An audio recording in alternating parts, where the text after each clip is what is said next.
this evening.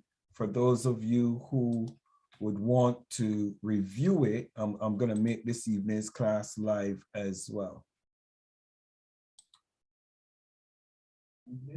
For those of you who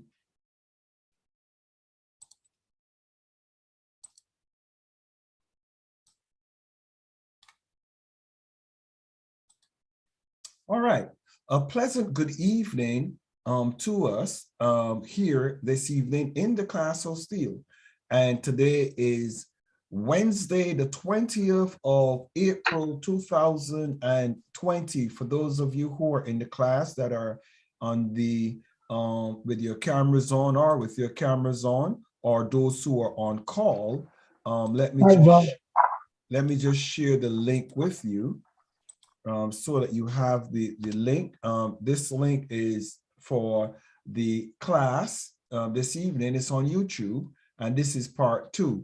And when you go to part 2, you will get to see, you know, there's part 1 that's available also.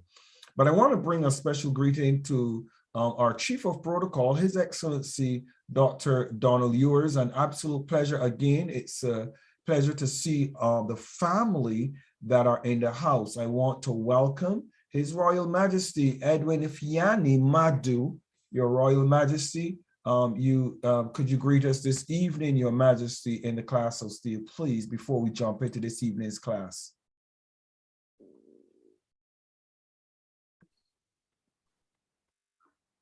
Present good evening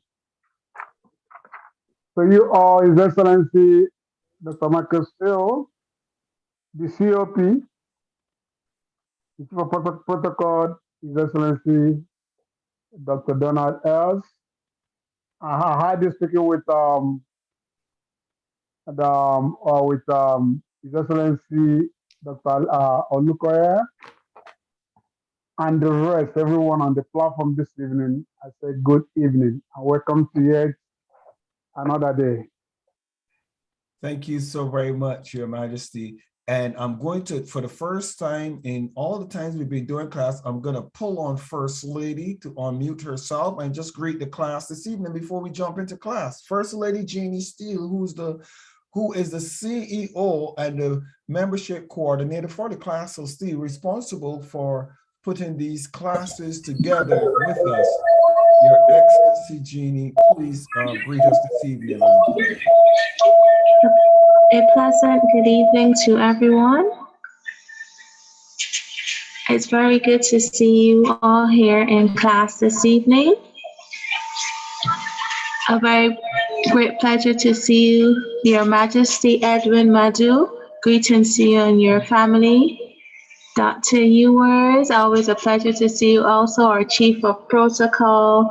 And I want to welcome back our Olukoya Olusogan. Welcome back. We have missed you. We haven't seen you for a few days, but I know you have been celebrating with your beautiful wife your anniversary.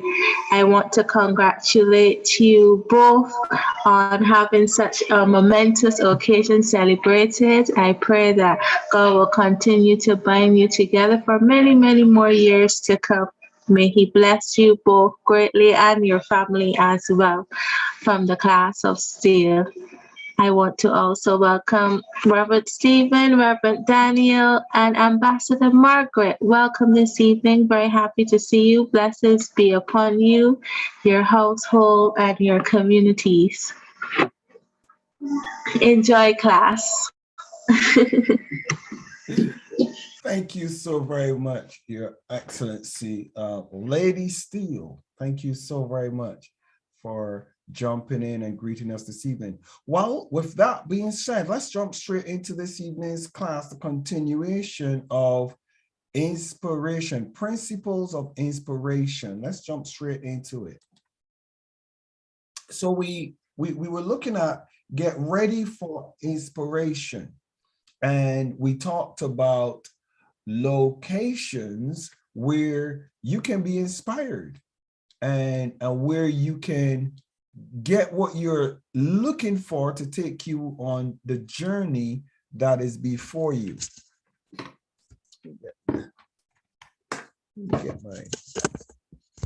Just gonna get Yeah, just going to get a little closer to the microphone. Is that a lot clearer? Sound a lot louder? Well done. All right. Yes.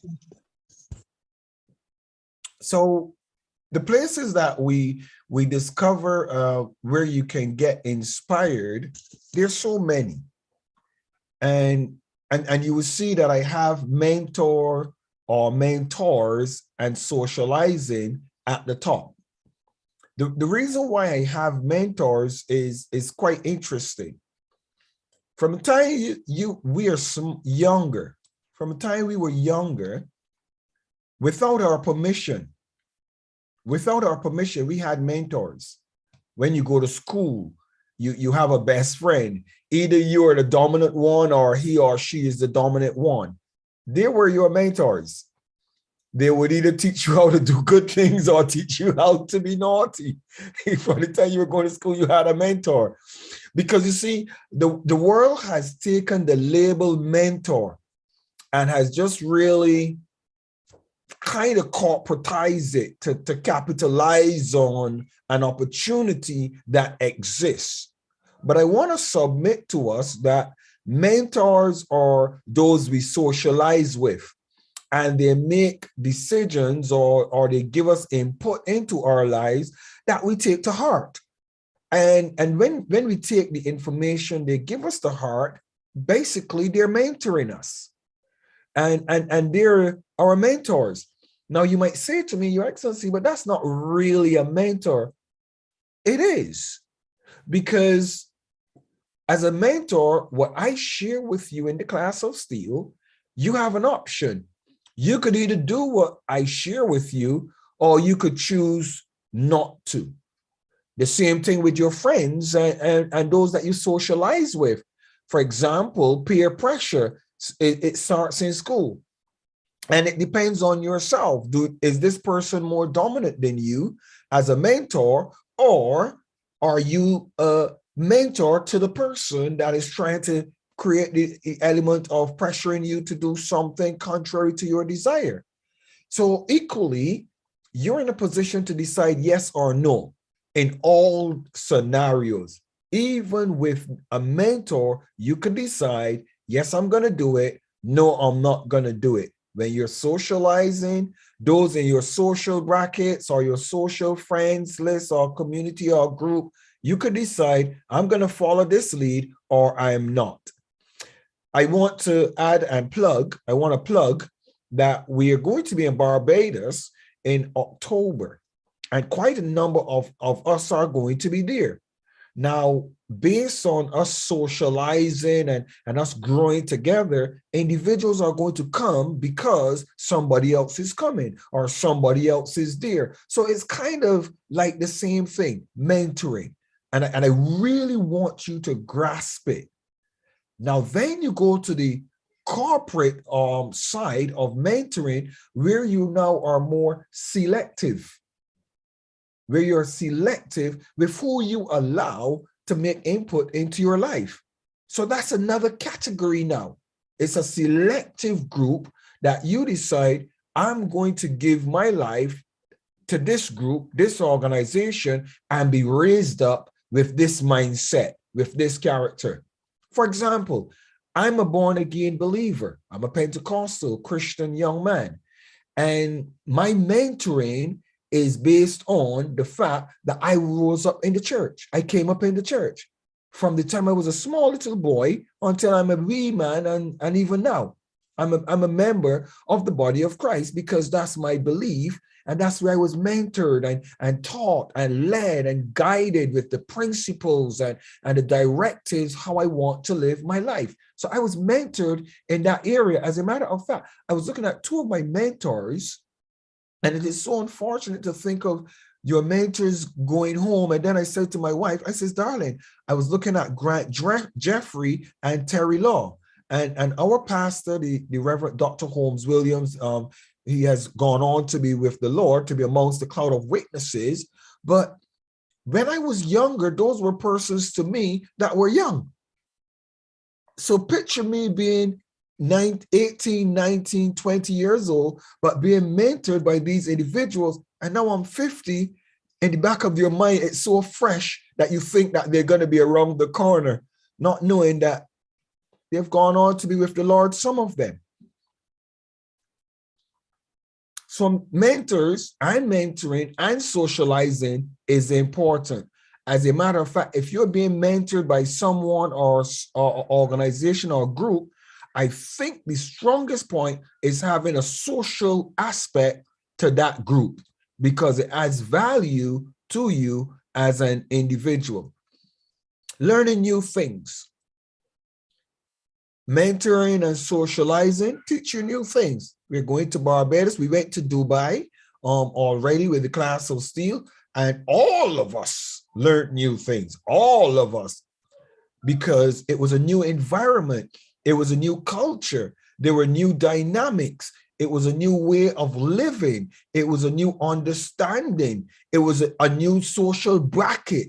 All of these things that were new and creative to our minds and our thinking to add value to us.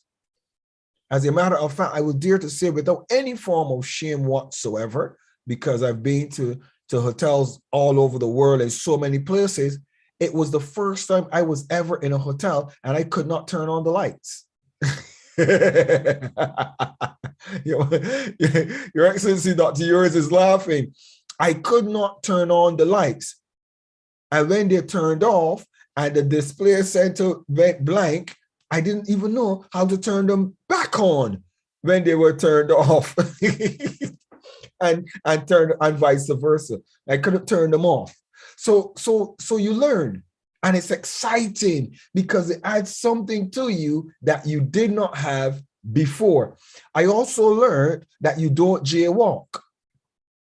You see, in the UK, we know about jaywalking, which is crossing the road where there is no traffic lights. It's interesting. But some countries enforce it. You can be arrested. It's not taken lightly. And there's a behavioral protocol that you have to follow that is extremely strict. So you're learning new things, new cultures. When you guys go to Barbados, oh my goodness, those of you who make this trip to Barbados are in for the treat of your lives. I promise you, you are in for the treat of your life. So reflection and introspection and reading and writing. These are ways of gaining inspiration, reflection, looking back on where we've been. And you sit down and you think, wow, I never knew you could do this. How can I bring this technology to where we are? So now all of a sudden, you are doing things at a level that the others that are around you are not seeing because you reflected on what you were mentored, what you were taught, you reflected in your social circle and your social bracket, and then you were introspecting, you were looking in the inside of you to get inspired from on the inside, introspecting. And then reading and writing, my goodness, I read a lot. Your Majesty will tell you, I do a lot of reading, and I'm a speed reader. The things that I read quickly, persons will take a whole long time before they figure out. Why? Because I love reading and I'm always reading. And all of you in the class of Steele, if you're going to be an ambassador or you are called to lead a country, a government, you need to fashion and function in the dynamics of reading and writing quite a lot. You have to be always jotting down notes, always jotting down points, because you don't remember everything. As a matter of fact, I am starting to recognize that the vast amount of knowledge that is in me, the longer away that I get from it in light of those discussions or those topics of subject content, the longer I am away from it because of all the added content. I recognize that, there's a statement, if you don't use it, you lose it. So you always have to be topping up. You always have to be reflecting. I remember there was a point where I must have read the Bible about 3 or 4 times from cover to cover, about 3 or 4 times already, taken copious notes, deep in-depth notes, and deep studies on passages and scriptures and different things like that. And I recognized that there was a period where I had to stop, because every time I opened the Bible, everything I knew it. There was nothing new. I knew it. And I had to stop for a little bit, and then I started again. So you get to a place where you fill yourself with knowledge. Please, as a member of the class of Steele, fill yourself with knowledge. Do lots of reading, because reading creates avenues of great moments of inspiration. Music, podcasts, and lectures. I like lectures. I actually like lectures. I'll be very honest with you. As a matter of fact, I like lectures so much that I find it very easy to sit down and listen to my Class of Steele broadcast. Very easy. And I get captivated when I'm listening to the Class of Steele broadcast that we do. When His Excellency Dr. Ewers, for example, have spoken, when Her Excellency Her Excellency Dr. Anita Davis Defoe, when I listen to others who shared, Architect Olusegun Olukoya, when I listen to you sharing, I kind of like doing that, because I get a different perspective sometimes, and I get a different take on what I received at the time that I first heard it.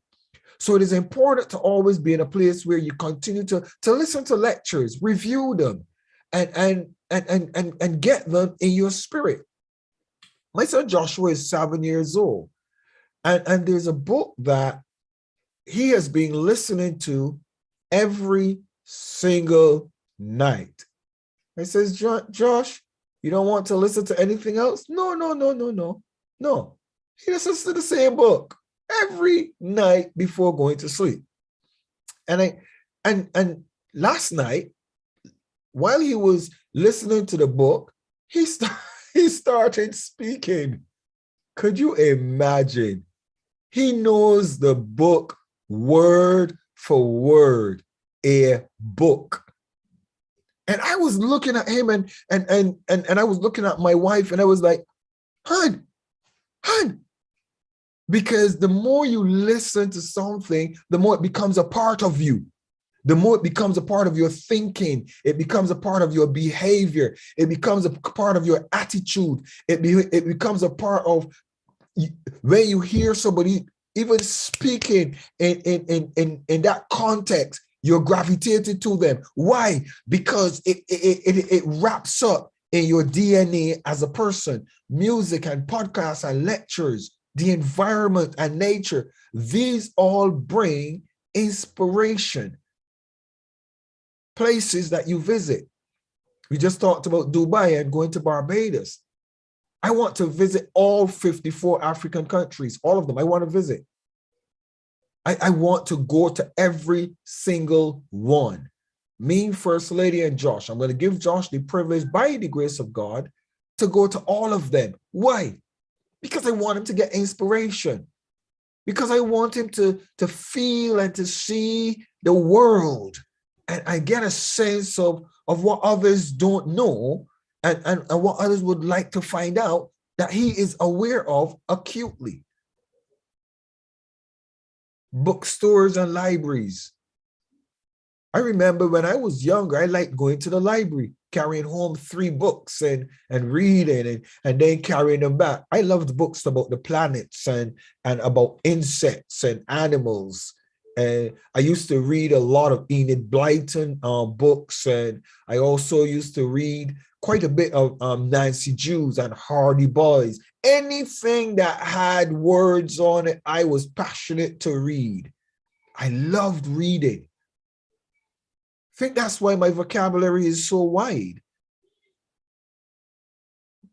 Research what others in your field are doing. Research. I don't take things lightly. Sometimes I remember when I was working in a company, I'm not going to call that company name for other reasons, but I remember working in a company with high-level professionals. And while I was in the company, I was, well, I can't call my position because then you might even know the company. But while in the company, there was a secretary that was there. And the company had, you know, most companies, they have technicians that come and fix the computers. If anything goes wrong, if anything happens to the computer, the staff are not allowed to try to fix the computers because the company had a contract with these technical companies that fix our computers. So we never had to do anything. The minute the computer doesn't work, we just call a technician. He will come and fix the computer because if anything happened, it's insured. Our content and our information is insured. And one morning I came into the office. I was in a managerial position and I came into the office one morning and the secretary said to me, the computer isn't coming on and she doesn't know what to do. I said, how do you mean the computer isn't coming on? So I looked at the screen and it was back in the 90s. So that's a good time to tell you. It was back in the 90s and it said, invalid system disk. Please replace and restart. How many of you know what I'm talking about? Have anybody ever saw that message? Invalid system disk. Please remove and restart. So that was back in the day when they used to use floppy disk. Stephen, I'll mute Stephen. I see Stephen shaking his head. Stephen, you... Yeah, that's sure. Yeah, that's true. That's when you use floppy disk. So when you fix it and it's not compatible with it, it begins to show you it doesn't boot. You know, when you start the system, it goes to boot from the hardware. So when the floppy disk is there, it acts as a hard disk. So it goes to the floppy disk and then stop booting. And then you need to remove it and then restart it so that it will start from the normal hard disk. That's what it does. Yes. Thank you so very much, Stephen. Thank you, sir. Yeah. So here we have a invalid system disk removed, and the secretary did not remember that floppy disk was there. And the whole morning she was pressing the power button, shutting down the computer and returning. And every time it got to that stage, beep, invalid system disk, please remove this and restart. And I came into the office and I saw and I knew what it is. I was into computers for many years. And it says, oh, please, this is what you do. I called her by name. She said, no. Don't touch the computer. Don't touch the company computer. You're not a technical person. That's not your job. That's not your job. I says, but why are you going to trouble the technical team to do so? No. And I just jumped across and push the button and let the floppy disk come out, and it comes out. And I says, no, restart the computer. And she restarted the computer and it started. And that formed a totally interesting relationship that was different than what I was employed in the company to do as one of the managers. But here's the thing. The reason why I give you that long scenario might be boring. However, the reason why I give that scenario is a lot of people don't stretch themselves beyond their expected requirements. They go in an office and they don't stretch themselves. They don't study a little bit more. They don't improve on themselves that they can be promoted or elevated to a next level. And that's the crisis of our corporate world to some degree. Persons just go, do their 9 to 5, become robotized, and every day they go in, and when they come home, oh, I just feel so incomplete. I just feel so bored. I wish there was something else. Something is missing. Well, what is missing is that you're not looking at improving yourself. You're not looking at putting yourself in a position where you can be better. You're not doing any research. So I want us to be mindful of ever learning, ever increasing, research everything, even if it is in your field or not sometimes. Just research it. outside of your comfort zone. Step out of your comfort zone. Do some research. When I went to a company and another company back in the days, and I was accustomed to playing volleyball. I like volleyball, but I was introduced to golf. My goodness, a learning curve. Outside of my comfort zone. Look at your hobbies and good times. Those are places you get inspiration from. When I went and I learned to play golf, guess what? When I knew I was going, guess what I did? I went and I did research on golf clubs and golf balls and how it works. So that by the time I got there, I had such an idea that when I was pointed in how to do what to do, I excelled because I did some research. The good times, when you go to Barbados and you're having a good time, you're going to have a good time. But in the midst of having a good time, you're going to gain experience. You're going to gain knowledge and understanding. And that will serve you very well in your inspiration. How do we keep inspiration from getting away? This particular slide is quite interesting, as a matter of fact. The reason why it is interesting is because inspiration can get away from you. You always have to be chasing it. You always have to be running down to make sure you stay inspired. It can get away from you. And how do you keep it from getting away? Well, stay with your mentors and stay in learning mode. I say this one first because of, obviously, the class of Steele is what we do. Mentoring is what we do and who we are, mentors. But ultimately, I want to know for the next 100 years that we have a people that are going to be with us and grow with us, but they're going to have others that are come. So they're going to, it's like a revolving door. People are going to come and people are going to go. People are going to come and get to the stage where they can move on. And people are going to come and grow to the stage where they can help others and they want to help others. And they're going to start their own class of Steele branch in their countries. And they're going to be continuing to mentor and teach others how to be successful. And it's just going to keep going. Dr. Charles, His Excellency Dr. Charles, he has his vision for setting up his ministries all over Africa and all over the Caribbean and throughout the globe. And he's going to be a lifetime mentor and encourager of persons. So it is going to be something that you just stay with and keep doing. Today, I am still in good standing with my home church that I started over 30 years ago. I'm still in good standing. Why? Because that's where I got my foundation, the principles that I live by, the principles that govern me as an individual. So you maintain the respect of that organization, or you maintain the respect of your mentors. Read things that inspire you. How to keep inspired. Keep reading. Keep on reading. Watch shows that inspire you.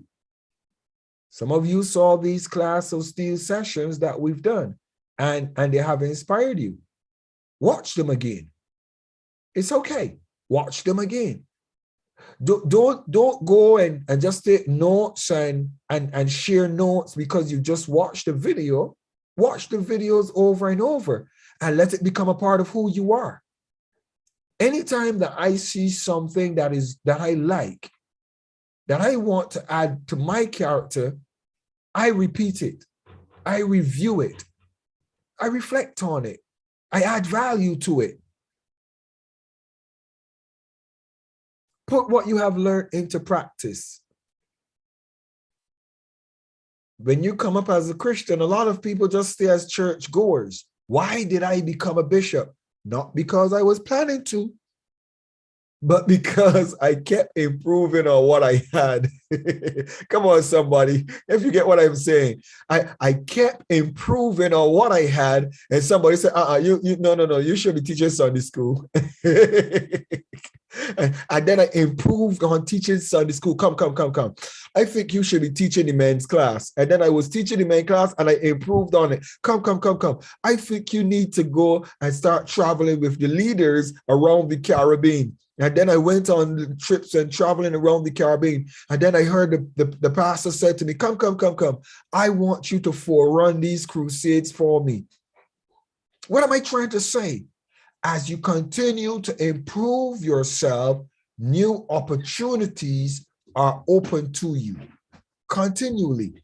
And you continue to get better at what you do. There are persons in the class of Steele, and opportunities are presenting themselves to them. Why? Because you're here. You're part of the family. And we recognize you, we watch you, we see you, and we're putting things in place for you. And remember, the class of Steele is way more than these 2 hours that you sit with us on Monday, Wednesdays, and Fridays. A whole lot more goes on behind the scenes. But if you're not close enough, you'll never be aware. His Majesty and myself, we're always in meetings. We don't have a choice based on what we do. Dr. Charles and His Excellency Dr. Ewers are having discussions because what? They have things that they're accomplishing. His Excellency Architect Olusegun Olukoya and others are involved with things that they have to stay connected. Her Excellency Margaret Ahmed is in the class of Steele, and there are other things way outside of the class of Steele that she needs to remain connected that she's doing. So if you're plugged in and connected and playing a part and making a contribution and a support to what we're doing, you will get to understand there's a whole lot more to what we're doing than the rest can see above the surface. Keep the people around you who inspire you. Why did I say to His Excellency Dr. Ewers earlier that we need to talk tonight? We haven't spoken for about 3 or 4 days. But His Excellency Dr. Ewers and myself, we use every day, sometimes 2 and 3 times a day. Because we need to. He inspires me. I inspire him.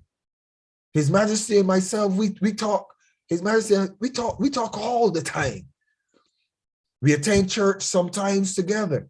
We go to dinner together, which we had a wonderful dinner. My goodness, Your Majesty. By the way, I'm actually putting in my order for dinner again. Easter Sunday, we had a fantastic time with family together. Why? Because people who inspire you, you want to be around them so that when inspiration comes, the closest person to you can add value to that inspiration. So you need to stay close. Sketchbooks and journals, they keep you inspired. Vision boards.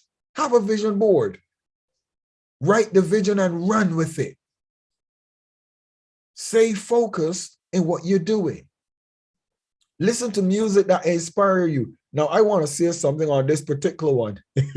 My wife, if she's listening, she would say something to you about me. When I'm in my studying mode, I cannot do music. I cannot do music at all. As a matter of fact, when I'm in my studying mode, which is 88.888% of the time when I'm in studying mode, I like silence. My wife loves music all the time. And sometimes I have to repent of the evil that I have done to her by liking silence. Because if she's playing music and I'm trying to concentrate, it is challenging for me. However, I love music and dancing.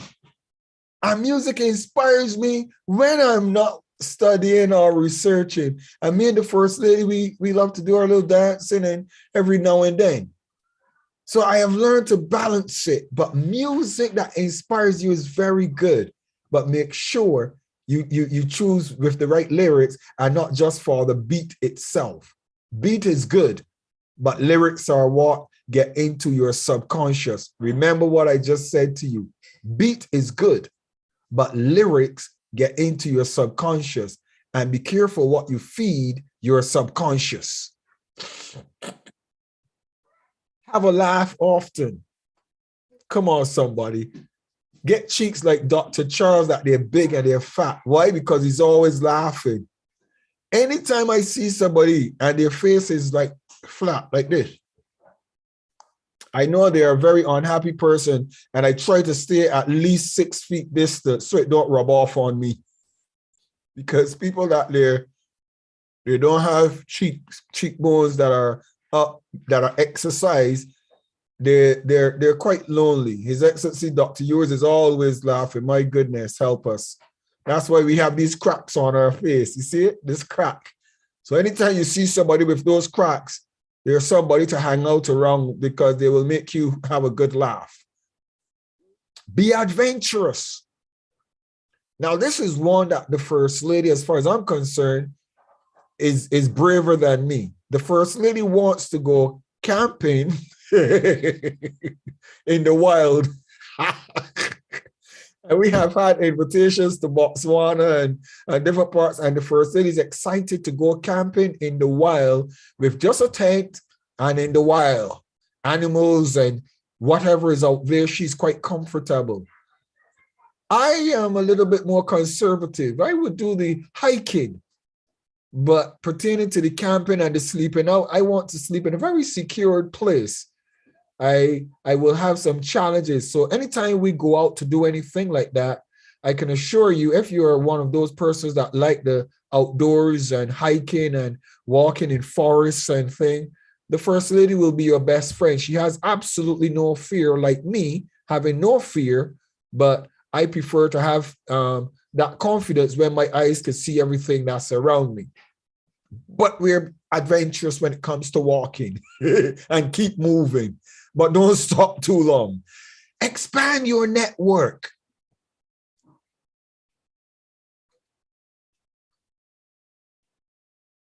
I want that to sink in. Expand your network. The class of Steele is creating an opportunity for you to meet somebody from Botswana, Ghana, from America, from Canada. Have you connected? Have you expanded your network? Have you gotten close to them and have them introduce you to somebody in their network that increases and expands yours? Expand your network.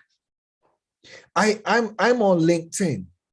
And I have some friends that when we connected, we just had one mutual friend, one.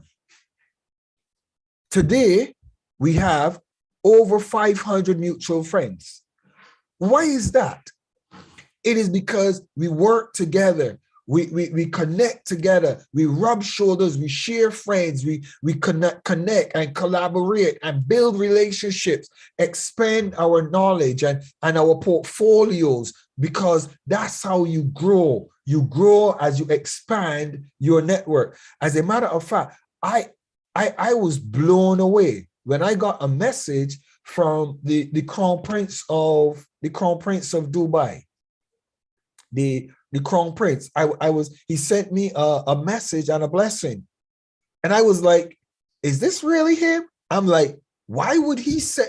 And I'm like, checking. And then when I look at my network with all of my UAE friends and those from Dubai and everything like that, and then I recognize, okay, this is where we cross paths and this is when we connect. And then you put the pieces together and he says, oh, so when you see somebody with 2 million plus followers and you get sent a message, you go like, wow, am I making that big an impact? Yes. Why? Because I'm networking. Are you networking? Are you making an impact? I want to challenge you because it will inspire you. It'll inspire you to get to know more and grow more. All right? These are places where inspiration comes from.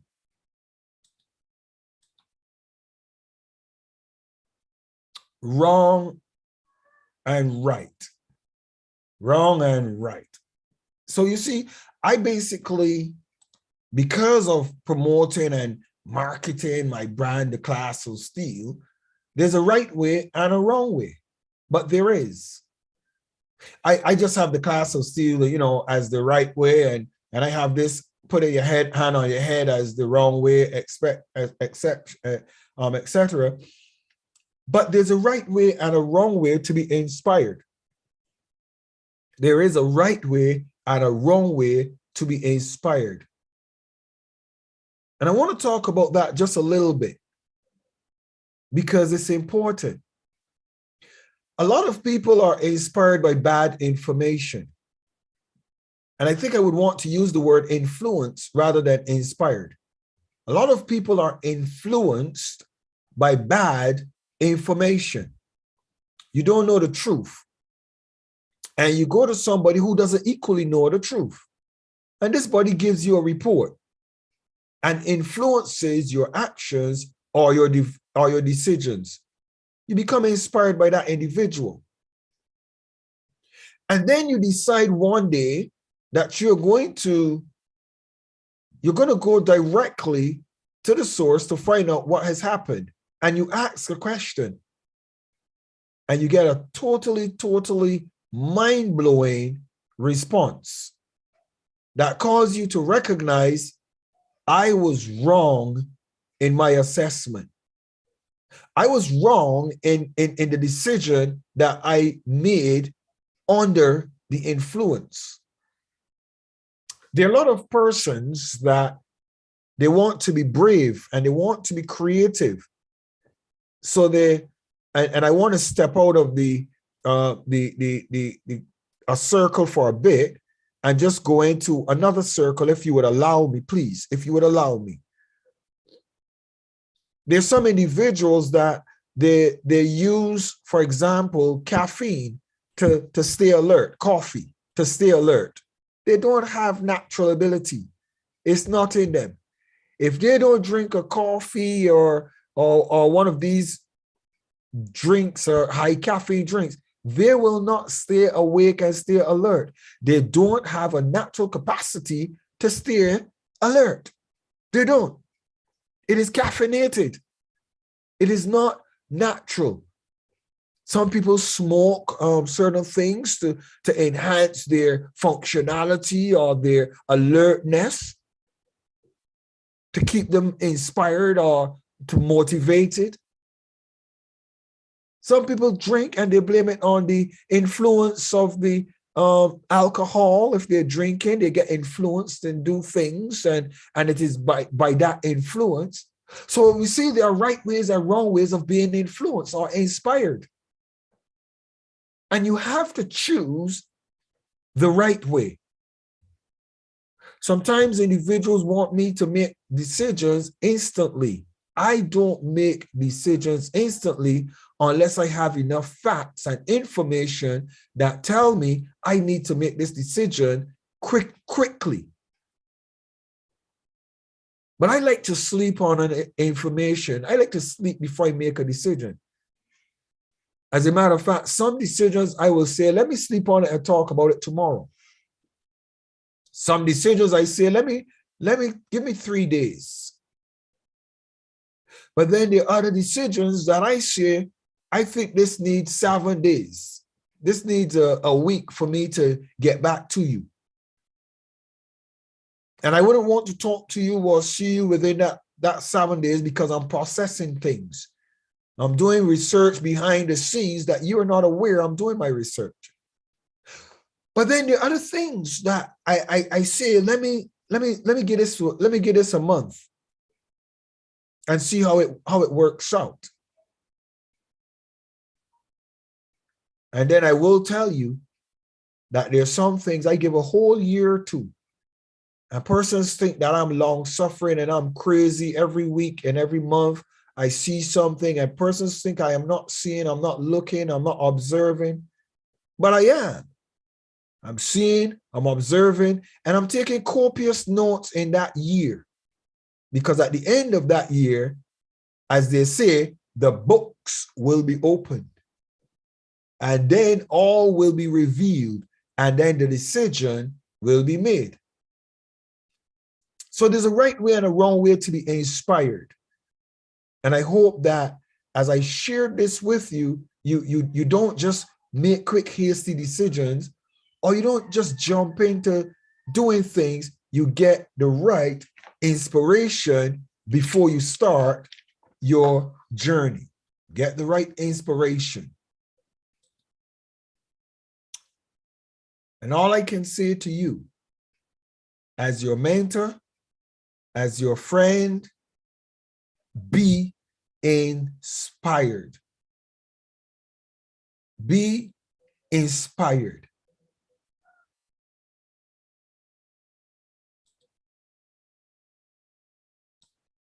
In closing, I want to say this.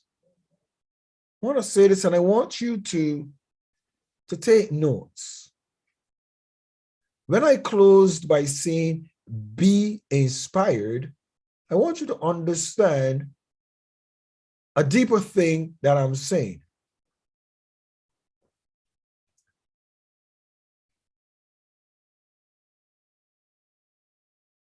You know, we're human beings.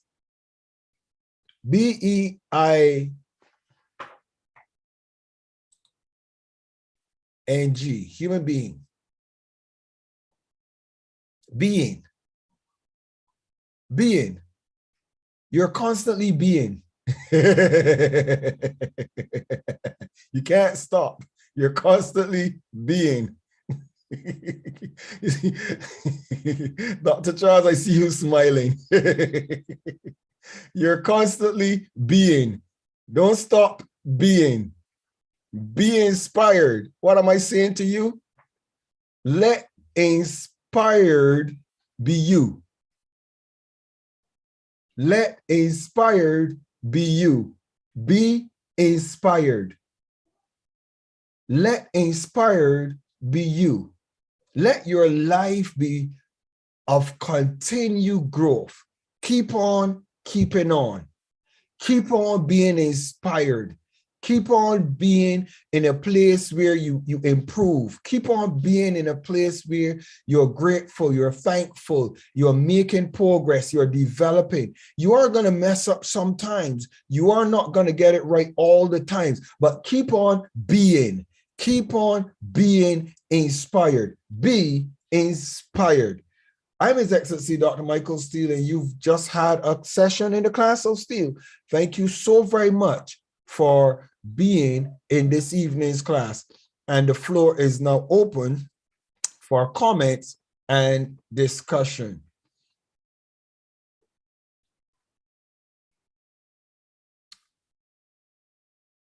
I'm going to hand over to His Excellency Dr. Ewers to moderate this session of this evening's class. Your Excellency, over to you, Dr. Ewers, Chief of Protocol. The question and answer session is open to you, Your Excellency. Thank you very much. A pleasant good evening to you, Dr. Michael Steele.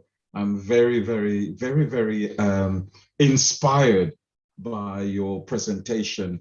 And I also want to open the floor when you said question and answers, and my take on this. It really has lifted my spirit, man, being inspired.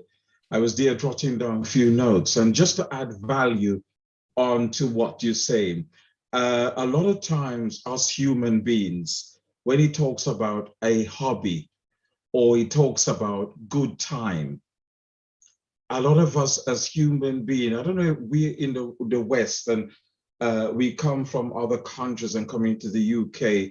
For some people, and I will use, it's a broad statement, us Black people, we don't take time out to have good time. It's just work, work, work, work, work, work.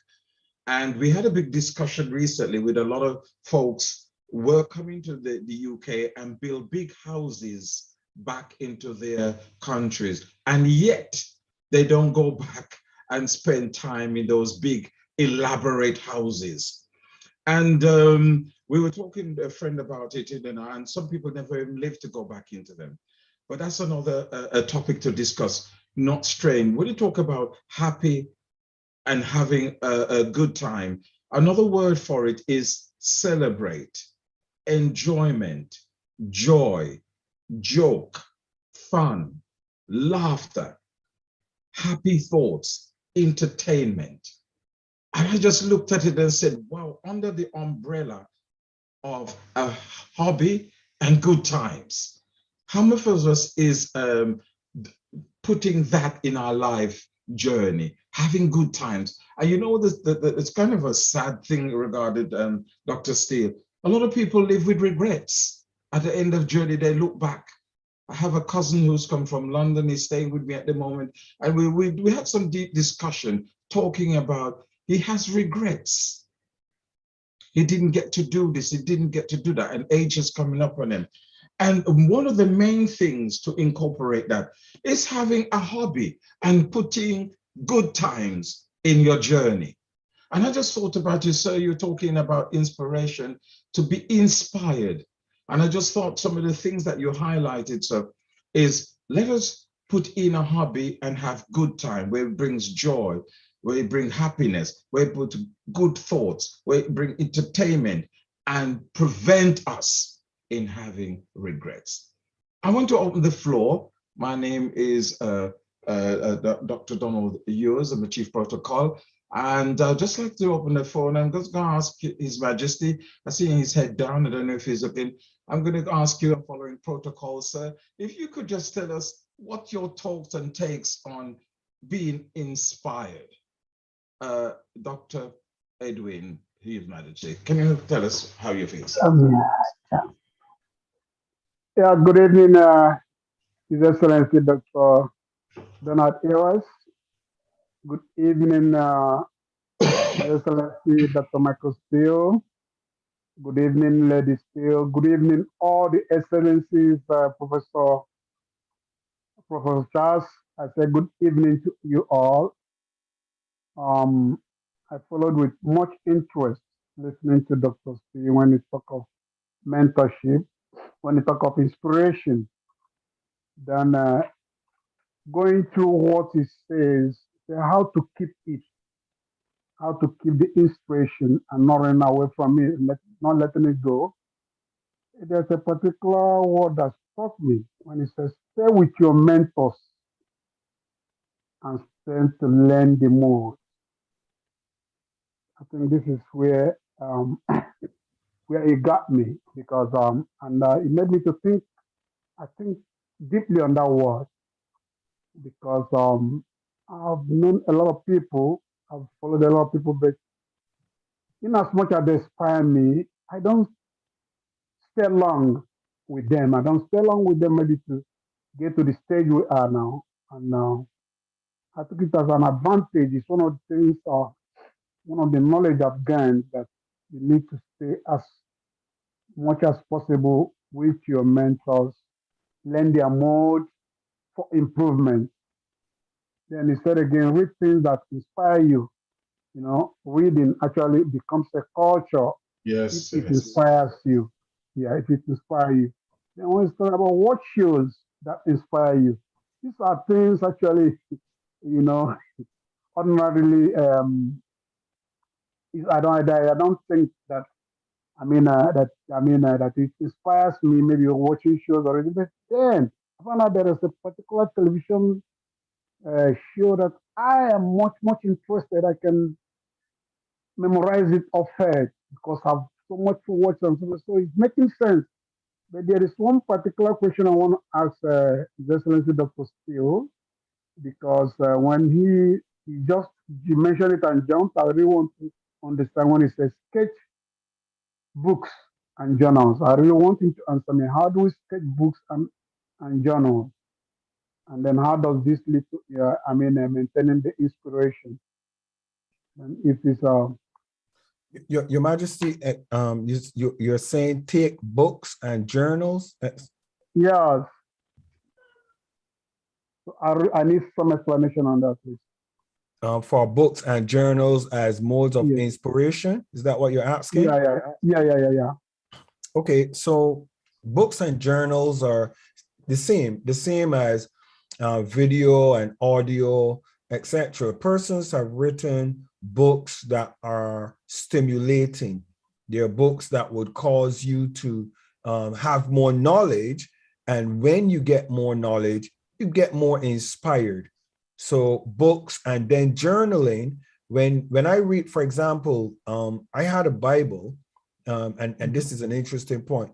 I had one of my Bibles. It was a Thompson Chain Reference Bible, Key Hebrew Greek Study Bible, and it was my life. It was my life, and as I said, I've read the Bible 2 or 3 times, and the Bible was my journey. In the back of the Bible, there's some blank pages, and I used to journal dates and times on it. So when I go back to that journal of the book that I read, the Bible, it used to inspire me because I look and I see my progress along the path of life pertaining to what I said I wanted to do and accomplish. So books and journal do that for you. That's why anytime you have a good book, Dr. Charles, I'll even give you this as a note. Anytime you have a good book, make sure that at the back of your book, there are 10 or 12 blank pages. And anybody that would want to know what are those pages for? Those pages is because you want persons to journal what jumped out of your book that was relevant to them. So books and journals are very, very key. I hope that answered your question, Your Majesty. Yes, correctly. Then I still have another question. I'm sorry, because it's a very interesting. There's a statement that says, Your Majesty, it's good to be the king. Nobody, when you're the king, you can ask as many questions. It's good to be the king. Go ahead, Your Majesty. Yeah, well, all protocols observed there. You made mention of have a laugh often, and then you made mention of some features that shows that one really do have often. But I found out in most of our discussions, when I laugh, you ask me why laughing. No, Your Majesty. Your Majesty, interestingly, I'm going to answer you, Your Majesty. I will answer you. Your Majesty, as royals, we are not allowed to go to funerals. It's not within protocol. You know that. Sure. So we're not allowed to deal with anything pertaining to sorrow and grief. Sure. However, there is also a notion that we're also not supposed to always be laughing and smiling, because then people think that we're joking. And Your Majesty, your Nigerian culture, and you as my brother, I think you might have laughed a lot since you and I are together because of, our friendship and our relationship. But Your Majesty, you're not normally a laughing person. So when you're laughing, I have to inquire, why are you laughing? Because you're not a normal laugher, Your Majesty. And I see you laughing right now, and I know I'm telling the truth. So that's why I asked, Your Majesty, why are you laughing? Your Majesty, is that correct? Please deliver me, Your Majesty, so I don't get into trouble. No, that you increase the laughter too, because you make me laugh. I actually I find it when you ask that question, why laughing? I said, God, am I supposed to be crying? So it's a part of me anyway. I laugh, and it's a part of character in me. So when I laugh, I mean a thing for it. Either I am following, I'm inspired. Something else that we're discussing, maybe I've come to take a note of something interesting. Then it will just make me laugh. Just making a point. So I want you to know that. In case when you ask me again, why laughing? I will start crying. Maybe that's for you. Okay.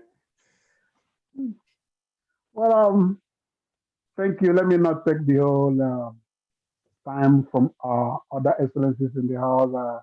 I still remain your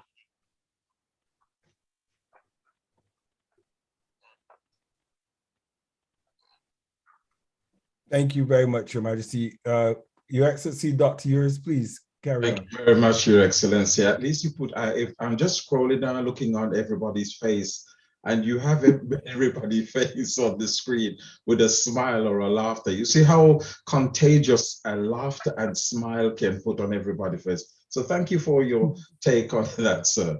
Thank you very Thank you. much. I'm just going to ask Olakola, Architect Olakola, just give us your take, sir, on being inspired and what's your take on it tonight. Thank you. Thank you, Your Excellency, Dr. Donald Viewers. Thank you, His Excellency, Dr. Michael Steele, and thank you, Your Royal Majesty.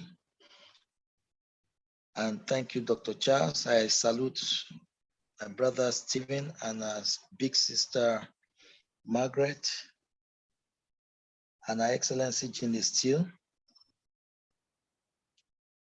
and Dr. Daniel Supuru, and my lovely wife. This is a wonderful topic tonight, and I'm really excited. You know, when Dr. Steele was going through the topic, when he was talking about locations, honestly, I never linked those subtopics under them, you know, under location. And of course, when he talked about the first thing there is mentors, socializing, learning new things. And you know, whether deliberately, you know, or in passing, we have mentors that we learn from. And like he said, we either learn positive things from them or negative things from them.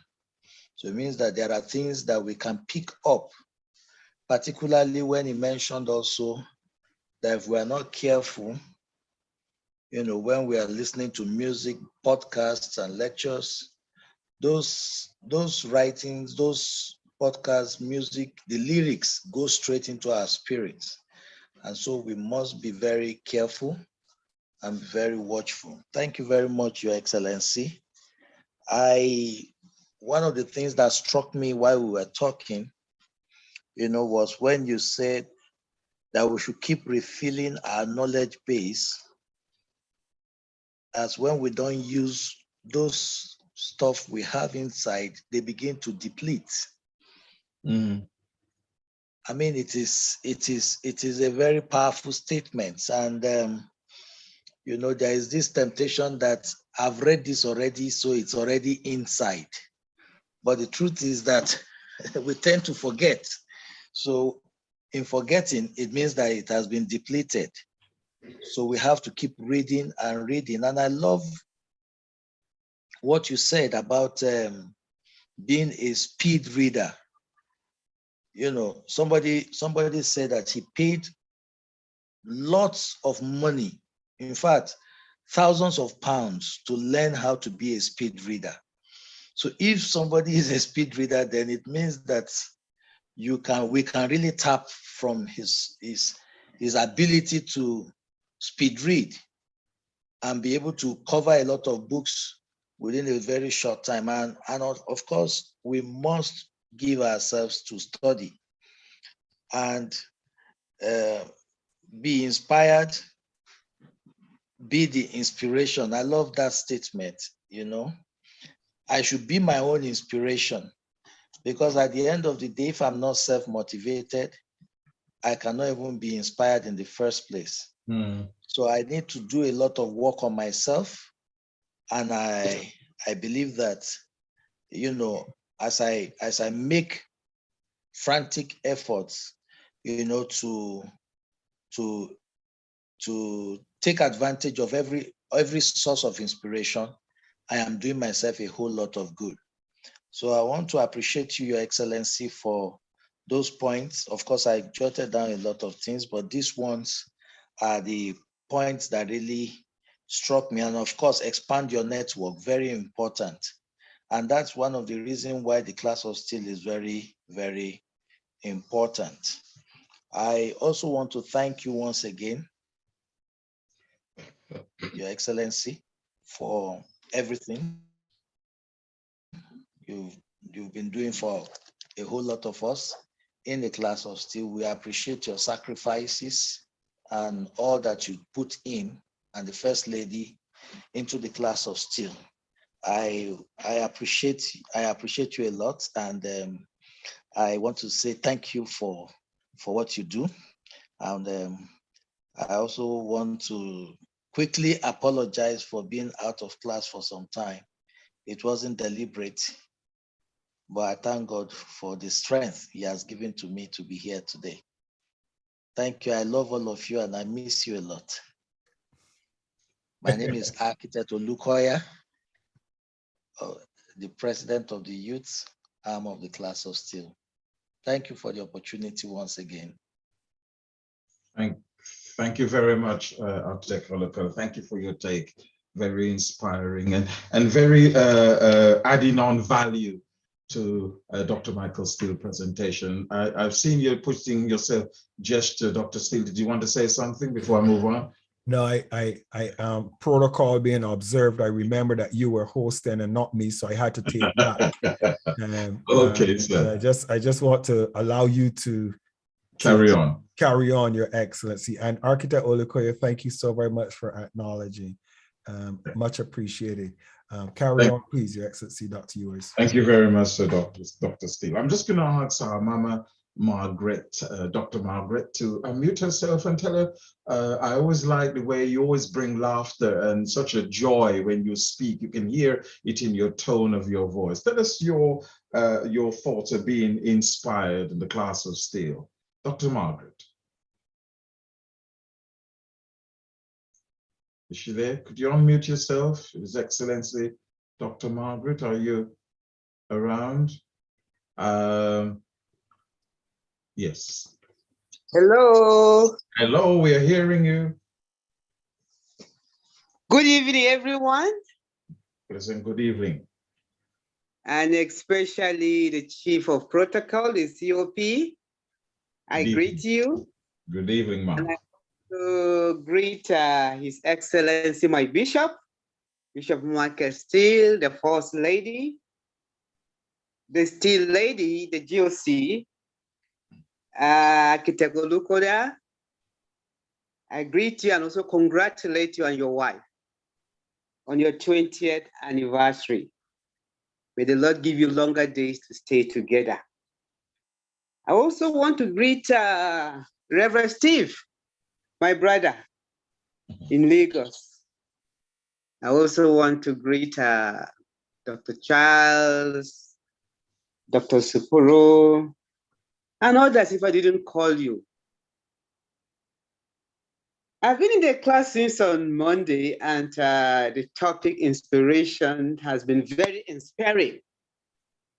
You know, my bishop, Bishop Steele, he had said he was not going to handle it, and then the First Lady was in the spirit and made sure that let him just finish it and do justice to it before we get any gap there.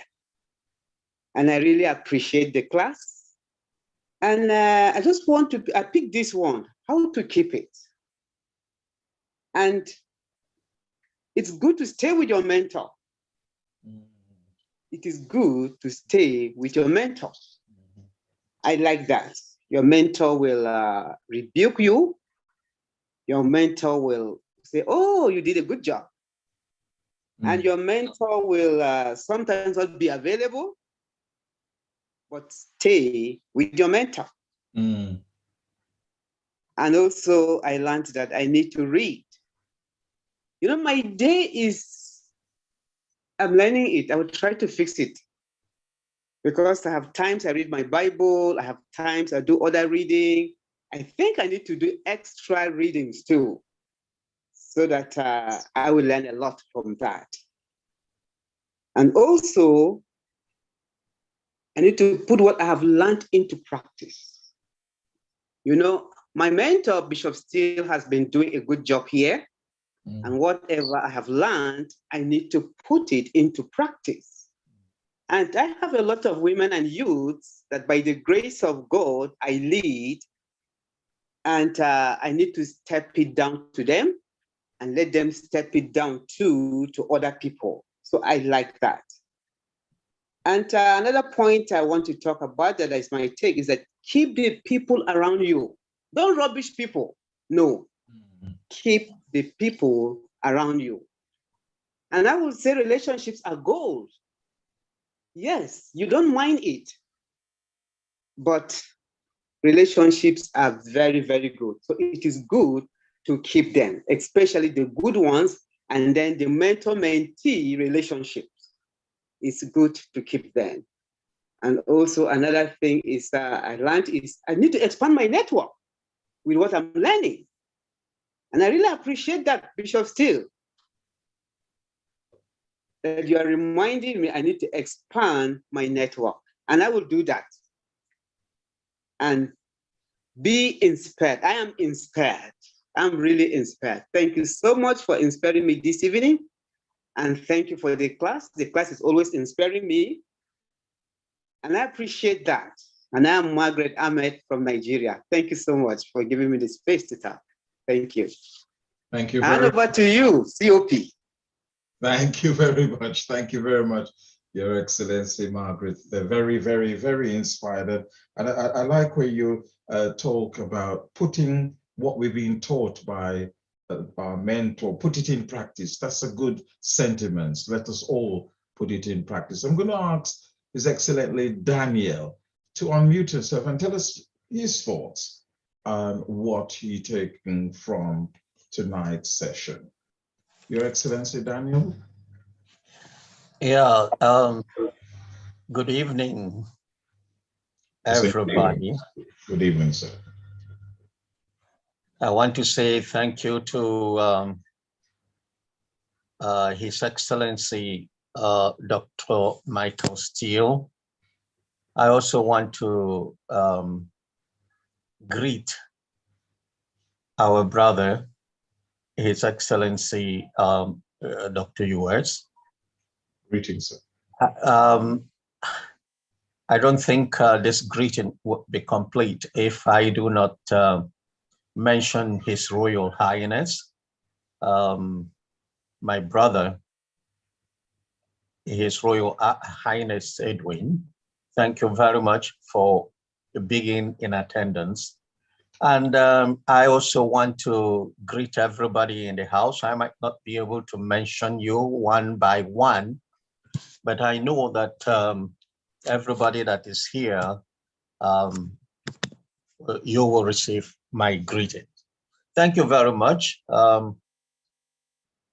I am very sorry that I didn't attend the last class. In fact, the two last classes I didn't attend, and this is because I wasn't available at all. So I learned that this principles of inspiration actually started last Monday. But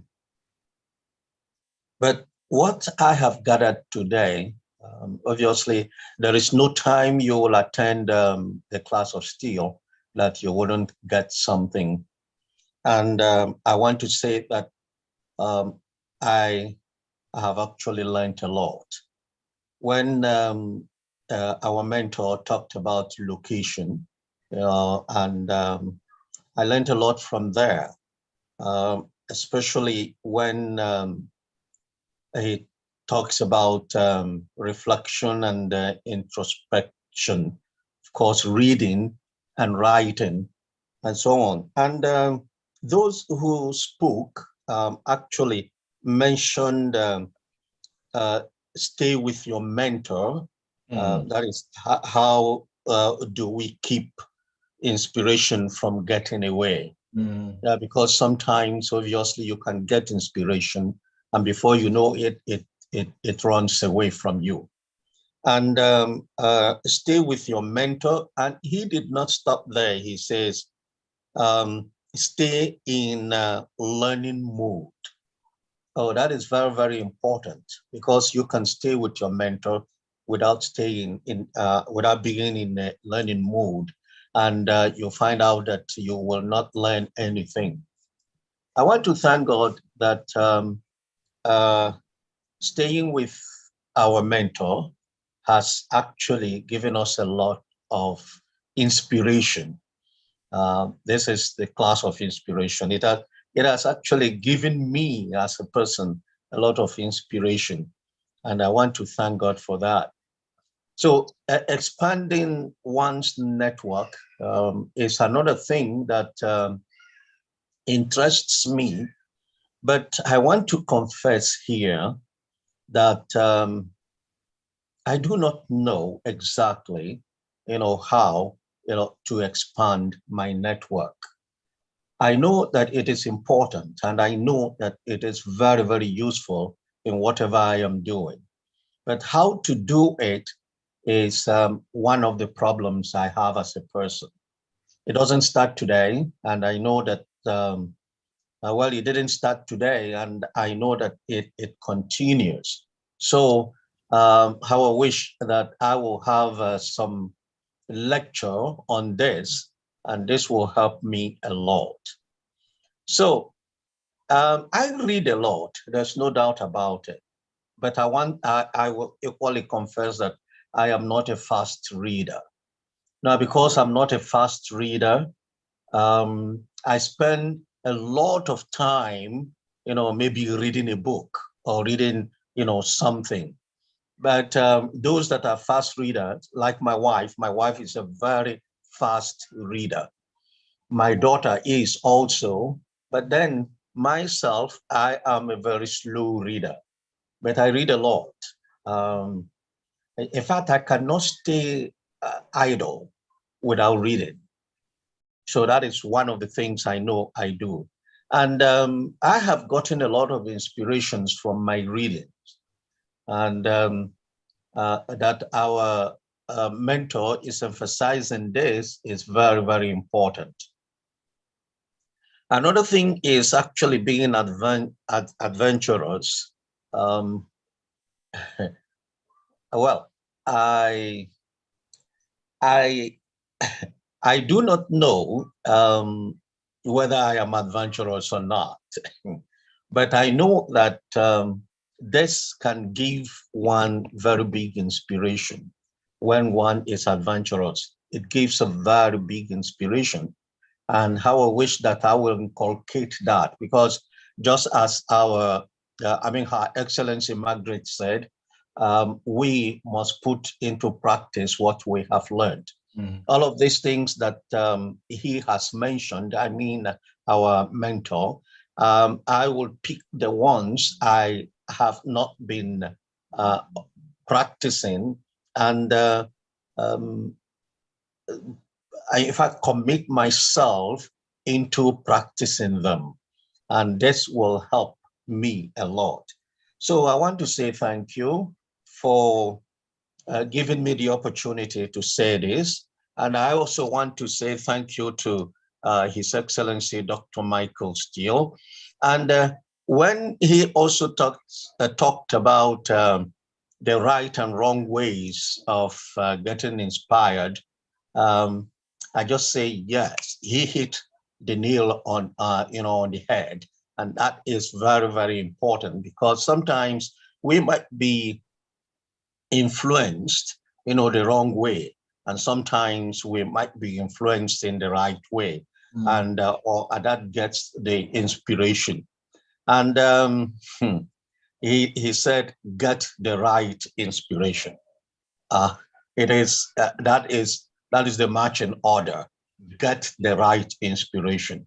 I pray that the Lord will help me to get the right inspiration, and this is just wonderful. Thank you very much, and thank you, Your Excellency, Dr. US, for giving me this opportunity. My name is Reverend Dr. Daniel Elendo Soporo. I am from Nigeria. Thank you very much. Thank you very much, Your Excellency Daniel. Very much, thank you. I'm just going to ask Dr. Steele to mute, because I think it is quite taking to help us to activate the network setting, because one or two people have taught it, how do we network? So can you just put it in a 2-minute slot to say, how could you advise us and activated our minds, how to expand our networks? Dr. Steele. Well, I I think expanding a network is all about your character as an individual. I think I need to put that there. And Reverend Daniel, he's my friend, and I think that our friendship is based on more so my initiative and his approach to liking building the relationship. So persons are in an environment whereby if you're a melancholic person, for example, and are phlegmatic in your character disposition, how you are set up, how you think, and how you approach situations and persons, socializing is a challenge, because socializing involves who you are as a person. Most people are not sociable. Some people like to stay in their own zone and don't trouble them. They're very quiet. As a matter of fact, interestingly, the First Lady, Lady Steele, is a person who wants a house on top of the hill and is able to look down and see everybody down there quite comfortably on a hill or in the middle of a forest or a jungle somewhere. I, Dr. Steele, want to live in the city, somewhere where everybody is around me. I can see a lot of people, easy access to people and everything like that. And equally, she likes that as well. And I like the mountain thing for vacation.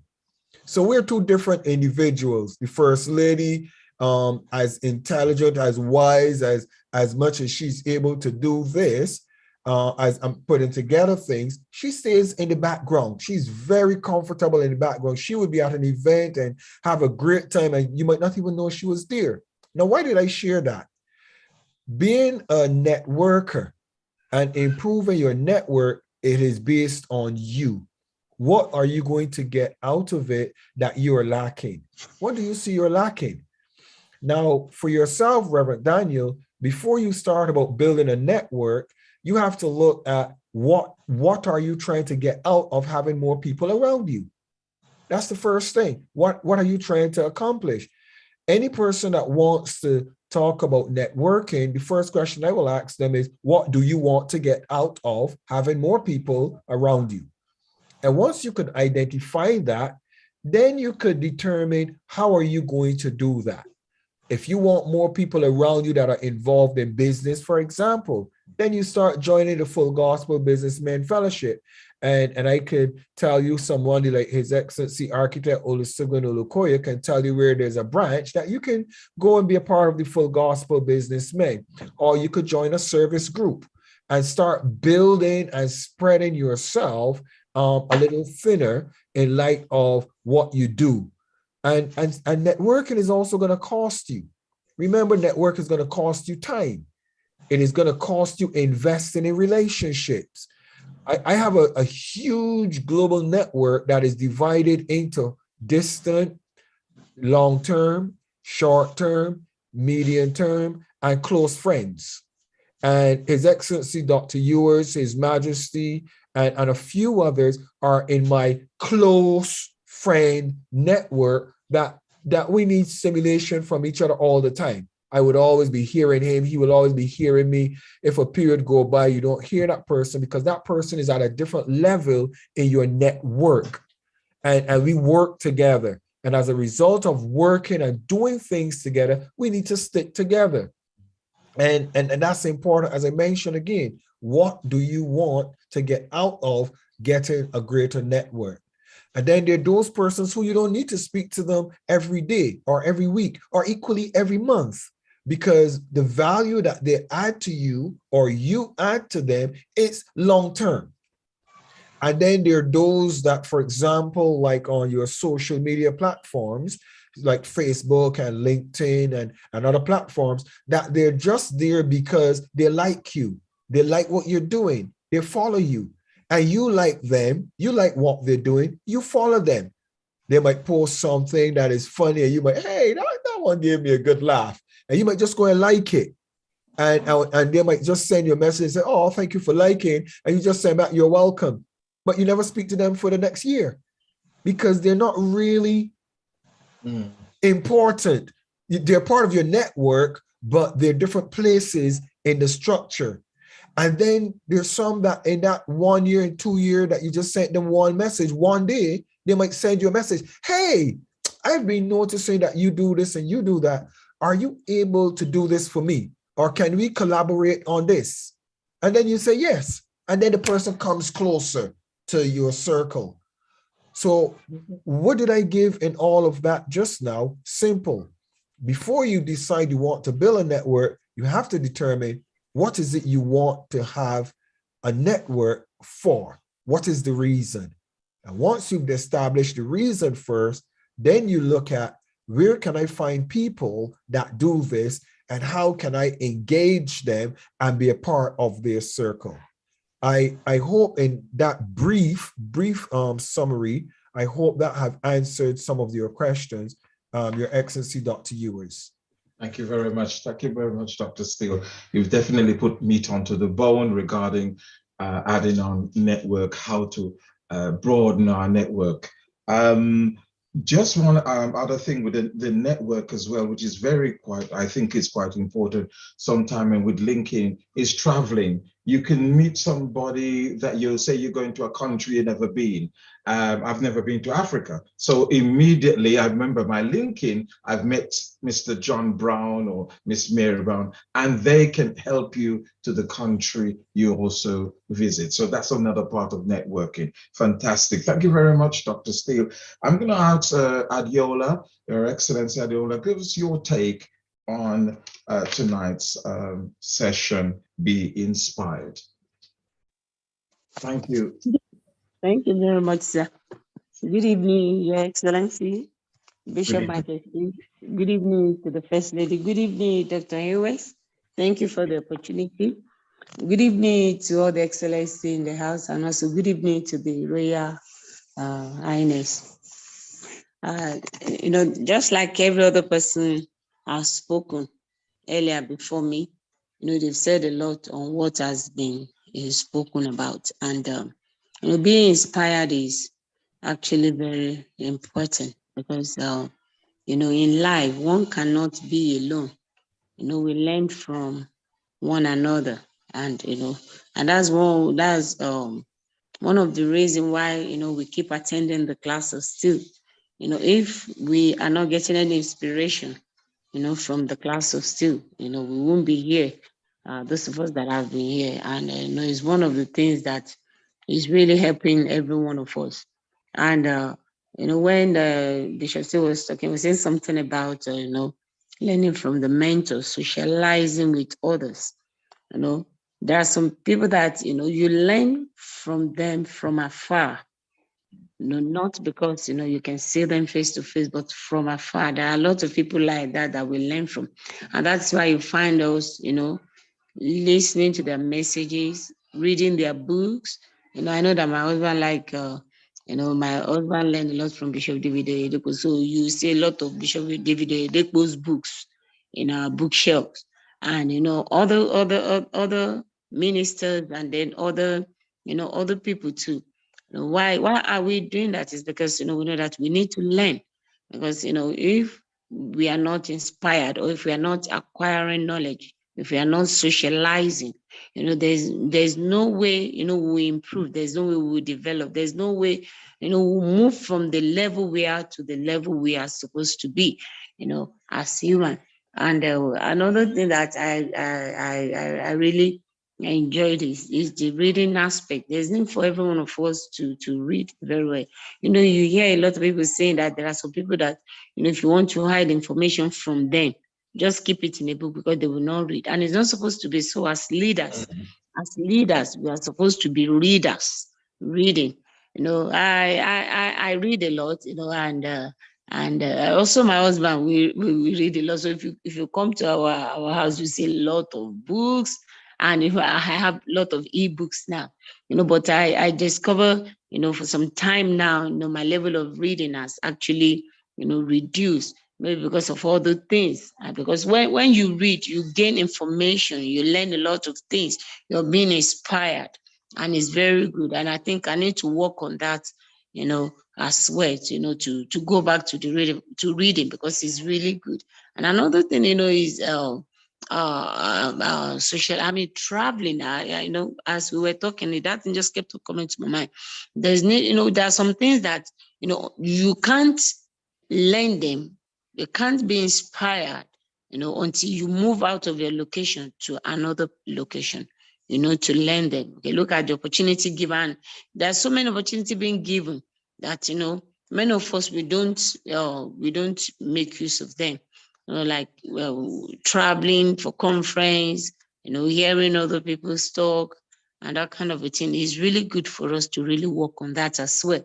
And the last thing I want to talk about is, you spoke about being influenced negatively. I like it when I see some of those, when he showed the screen of those two people, one being influenced wrongly and one being influenced rightly. That shows that there is need for us to know the kind of people we move with, we relate with, the kind of book we read, the kind of information, we get. It's not everything on internet I read. It's not everything on internet. No, it's not everything that just show up on my screen that I read. No. I just filter them and I know that this one is not meant for me, because I know if I read this, or if I go through it, it's not going to be, it's not going to affect me positively. So, I mind what I read, I mind what I say, I mind what I look at. And it's very important for us so that we'll not be influenced wrongly, because there is a tendency for one to read, some information and then they begin to affect, our attitude or, the way we relate to us. And thank you very much, for the opportunity, sir. I remain Adela Olukaya from Nigeria. Thank you very much. God bless you. Thank you very much, Adiola, for your take. And I like the part where you said we will move to the next level. And in the class of Steele, we are definitely moving on to the next level. I'm going to leave the professor for the last. I know you'll have a lot to say. I'm going to ask Stephen, His Excellency Stephen, to unmute yourself and tell us your take on tonight's Be Inspired. Your Excellency Stephen. Yeah, good evening, Your Excellency, my mentor, Dr. Mike Steele. Good evening, sir. Good evening. Yeah. Good evening, the GOC and Jenny Steele, for this compilation. It's so enriching and so powerful. I want also to greet the COP now, Professor Donald Yours, Your Excellency, and also Professor Dr. Charles Onyechi. I want to greet you, sir. Your book, sir, Dr. Onyechi, sir. Sir, we've not seen it online, so that we'll be inspired to pray, the act of prayer. As we are into inspiration now, we'll be able to get it online to get inspired. Yeah, you can get it in Okada books, but I will talk about if you can get the links. If you can get the links to do, sir. Okay, I will try to get your number and send you the links on WhatsApp. Thank you, sir. Thank you, Your Excellency. Yeah. I want to greet also the President of the Youth, His Excellency Architect Olusegun Olukoya, and also Her Excellency Adiola for that nice and great presentation, and His Royal Highness King Edwin Ifeanyi Mado, the Ogeli too. I want also to greet our mother in the house, Her Excellency Margaret Ahmed. Sir, I just want to ask our mother, Margaret, Her Excellency Margaret, these questions. One of the questions that we've known that there is wrong and right inspiration, and we know that inspiration is a mental stimulant that we get from information that we get from the first class. And we said we are not inspired by persons necessary, but we're inspired by the information we get from such individuals. If I'm wrong, sir, my mentor, you correct me, sir. I'm trying to rephrase what we got from the first class. What I'm saying now is that the people who are wrongly inspired, they're into a lot of drugs addictions, mental health, which Professor Donald York is. How can we unmark them? How can we bring them back to a positive or a right perspective, a right inspiration? They are mentally influenced. You said not inspired. So there's a wrongly influence on them. So how do we bring them back? How has she been able to influence them positively to bring them back to the right inspiration? I'm asking our mother, Her Excellency Margaret Ahmed. Then number two, sir, I want to also say that you said a very great thing. You said, that we should keep our mentors and be put on a learning mode. I mean, to stay with our mentors. We have mentors that we go from one stage to another. As you progress in life, as your level goes, there are one mentors in various fields or the other you have. But I basically want to ask, how do we stay in touch with such mentors? We might stay in touch with them by going through their works again, by also learning through the current things they are into. The internet gives us a mode to, interface. If I'm wrong, I stand to be corrected. So I can still stay in connect with them as we progress in life and all that. But we notice that a lot of persons within my environment feel they are above their mentors when they've gotten some ideas which the mentor feel they've upgraded more than their mentors, and so they go off it. So, but you showed a very great light. You need to stay on. That mentor must have something also he's good in, and he's always improving in, that you need as you keep on in life. And just like saying that your father is always a mentor to you, he has taught you some future, doesn't mean he's outdated in teaching you what is wrong. He has experiences you have not gone through that he will, as you go on, as you continue to be inspired, that he's going to bring on to. Then number three, Professor Yours, you talked about your friend that lost several years and he was not, he doesn't laugh out, he doesn't get his hobbies out, and he's at a stage that he's regretting.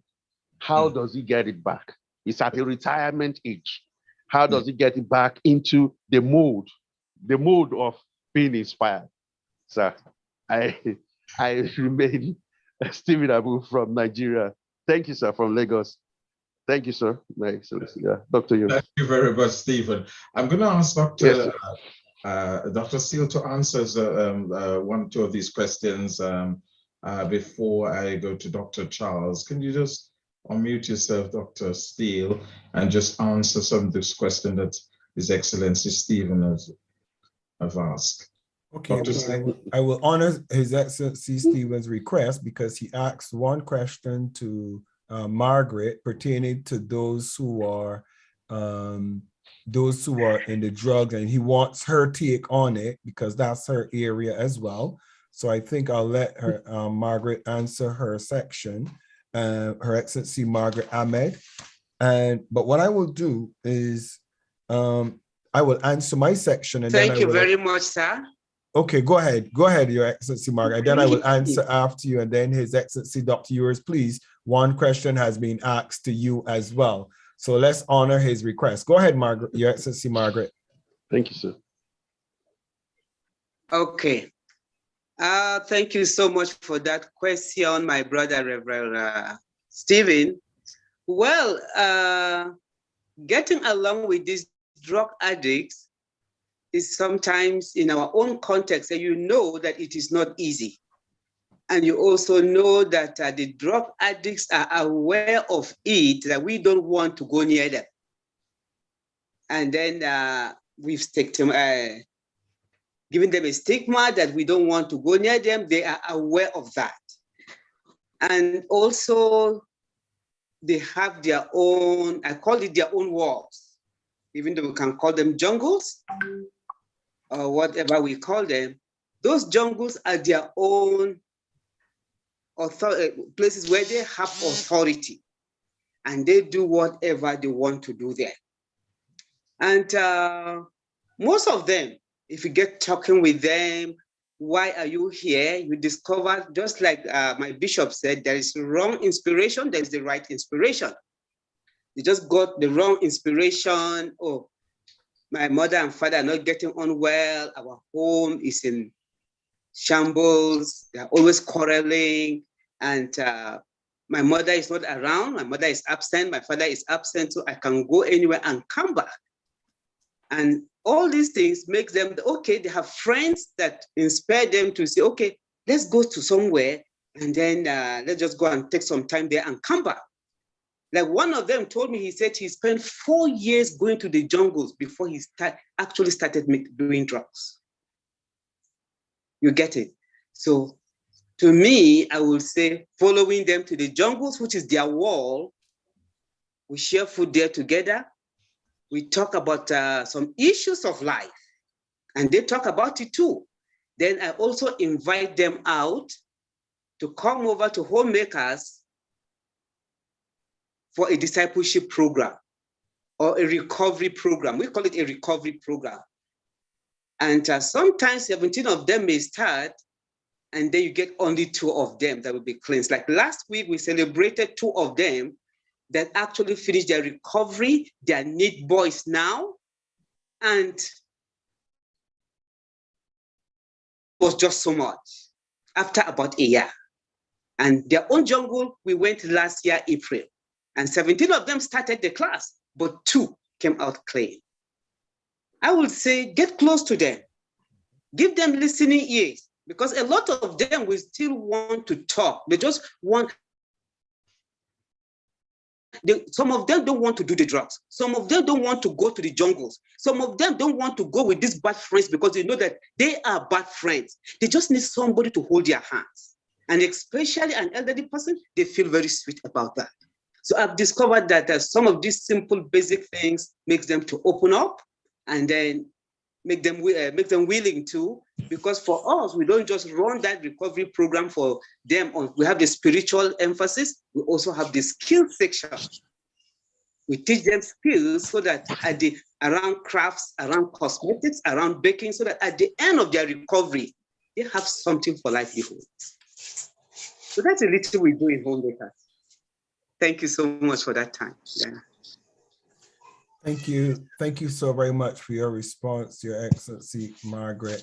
And I think we would do we will have some sessions and some plans where Her Excellency Margaret Ahmed and Homemakers Women's Development Initiative will be doing online mentoring and programs for those who are family members of persons in that environment, to help them to understand what they can do to help their loved ones that are trapped in a lifestyle and in a culture that is hard to get away from.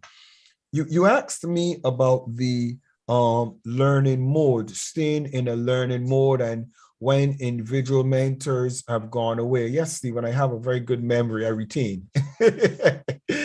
When individual mentors, they're no longer around you, how do you do it? You rightly answered yourself equally by declaring their medias, their books, their websites, etc. You rightly answered that aspect of it. And equally, there are those, I mentor so many people. There's so many people around the world that I mentor, but interestingly, all of them do not have immediate access to me all the time, because you have to create an environment where individuals recognize that you're more than a mentor. I'm a husband, I'm a father, I'm also, involved in business, and I mentor at different levels as well. So it is very difficult for us mentors who have so many people to be intimate with all of them. And equally, you can imagine Bishop Adedepo or Matthew Ashimalawa, those ministers that have so many members, and he's their mentor. But how can he mentor all of them exactly the way he does it? Show up for church, show up for Bible studies, and also read the books, go on the website. There's a TV network. So all of these things, professional mentors put in place so that you can have. The class of Steele, because I know what we're doing and where we're going, the videos are there. You can go and review those videos because I'm your mentor, and you will hear my voice. You will hear me rather than just books that were written by ghostwriters that take out what I say, but they're ghostwriters and not me. You know me, you know how I speak, and you get to understand me. That's one. I want to equally say something very interesting. Mentors have no age limit, basically. Joshua is one of my mentors, my son. Joshua is my mentor. And what do I mean by that? I'm a first-time father, and I'm learning so much. This journey of fatherhood is one of the most phenomenal journeys you can ever be on as a student. Listen carefully, as a student. I think a lot of fathers try to be teachers and they forsake the student or learning side of themselves, because the child that you bring into this world is a being that has a purpose, has a goal, has a vision, wants to know things, wants to discover things, and he's going to be your biggest teacher because the way he sees things, you don't. And Joshua said something to me interestingly last night that I will share with you, and this is quite interesting. He said to me, Daddy, I want you to play something with me. I play Fortnite with Josh. We play Fortnite together. And he says, Daddy, I want you to play this with me, which in his challenges, 200 challenges. There are 200 difficult challenges. I hate them. I absolutely hate them. But Joshua loves doing them. He says, come on, Daddy. This will teach you to sharpen up your skills. And this will teach you how to be more creative. And this will teach you new ideas. And my wife looked at me and smirked, and she walked away. And I reluctantly took it. And can I tell you the truth? I went through 200 challenges with him. And when they got too hard for me, he says, Daddy, let me help you. Let me help you. And he took the remote, the control from me, and he did it. And I was so proud. What am I trying to say? Be teachable. I'm younger than a lot of you that are in the class of Steele, and I respect and honor you for having me as your mentor. But I want to equally say to you, my 7-year-old son is my mentor. And you need to have individuals that you stick with them because they add value to you for your whole life. And as close as you get, it will keep you in that correct mode of attitude. Your Excellency, Dr. Ewers, please go ahead and submit your response. Yes, I'm just going to thank you for that. So I'm just going to make it short. I think His Excellency asks about regrets about the friend. It's a cousin, actually. Regrets things that, how do we come from out of that mold of regrets? And one thing I would just say, the topic tonight speaks for itself. He's inspired. And all you have to do is inspire the person to come from out of that maybe pit or come from out of that situation and move forward. Regret, stop looking backwards. Regrets is looking back. To activate yourself to move forward. And that will take with inspiring, by reading the books, by the things that you're just saying, Dr. Steele, and that will help you to come out of regrets. I hope that answers you in a nutshell. Time is flying away. I'm just going to ask Dr. Charles. His Excellency, Dr. Charles, you'll be our last speaker. Tell us you're mute. I know you have all your things jotted down that you like to see. Tell us what your thoughts on Be Inspired. Good evening, Your Excellency, Dr. Michael Steele, Your Excellency, Jenny Steele, and of course, my inspirer, Your Excellency, Dr. Donald Ewers. You would have wondered why I spoke Apatwa so fluently. I'm coming to that. I want to extend my greetings to Your Royal Majesty, Your Excellency Edwin Madu, and Your Excellency Architect Olukoya, Your Excellency Adekola Olukoya, Your Excellency Stephen Abu, and Your Excellency Reverend Dr. Soporo.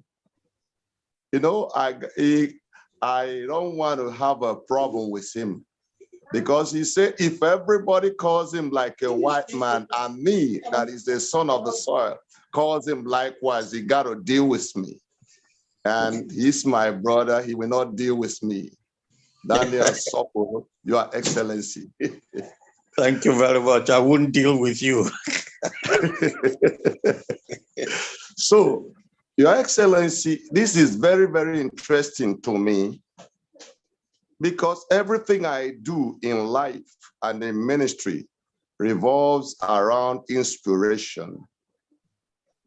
And there is a problem I had that Your Excellency, Dr. Michael Steele, nailed and nipped it on the board today. How do we keep our inspiration from getting away? Of a truth, I got inspired when I was a lot younger from reggae music. And from that, I began to have adventure into a patois, which was the African side of transformation of the English by the Jamaicans. Though in our side, we have that one we call Pidgin English. So I try to learn this patois very well and learn Pidgin English as well, in order to cope with every situation I face in that field. And then I got inspired also from the books I read, most especially James Hadley Chase. From James Hadley Chase, I know how to solve every matter, investigate every matter, and then there is one popular language of James Hadley Chase. He said, I move about, I get told, and when I put two and two together, I get a fact. But along the line, I was so inspired that I became a songwriter, and I wrote up to 200 songs, to the extent that I wrote a song I titled The Song That Was Never Going to Be Sung. And then I got inspired also into poetry. But along the line, when I began to venture, I wanted to go and sign musical deal. Several companies I met, they listened to my demo. They say, some wanted to sign me, but because of tribalistic problem issues. So along the line, my inspiration began to fade. It began to fade because of the disappointment online. And then poetry. I wrote a poem rather, that was published several times by the Best Authors book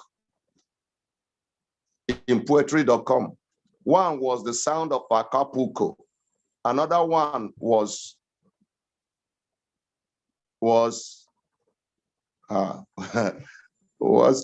Adversity for Advancement. This Adversity for Advancement won award, and I was supposed to go to US then, when I was a lot younger, to receive the prize money of $20,000. But along the line, I went there, I wasn't given visa. So all these things became a blow, and I lost interest from writing poems. Even my book of poetry, I slashed it away. I couldn't find it today. And then the one I did on the computer, my old computer, the hard disk got crashed.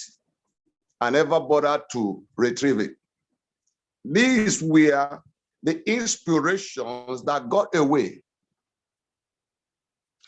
If Dr. Michael Steele has spoken these things, he spoke today 35 to 40 years ago to me, I think I might not be where I am today like this, I would have moved several steps further, because before my books come into market, my music would have been there since 30 years ago, and my poetry books would have been there.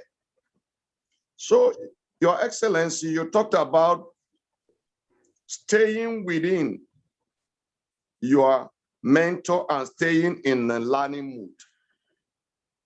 Of course, this staying in the learning mood was actually what helped me in everything I do concerning inspiration.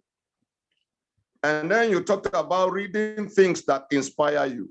Yeah, I talked about that. I read James Hadley Chase then, listening to a lot of reggae music. And when I got born again and noticed that I got a call into ministry, I read the whole books by John Austin, to the extent that several problems I faced in ministry, and I was looking for somebody to answer me the question, I'll just pick one of his books. After reading it, I got the answer straight away. And I go straight away and apply them.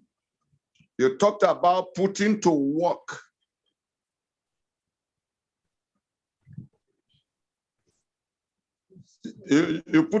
Talk about putting to work or practicing what you learned and what you are inspired.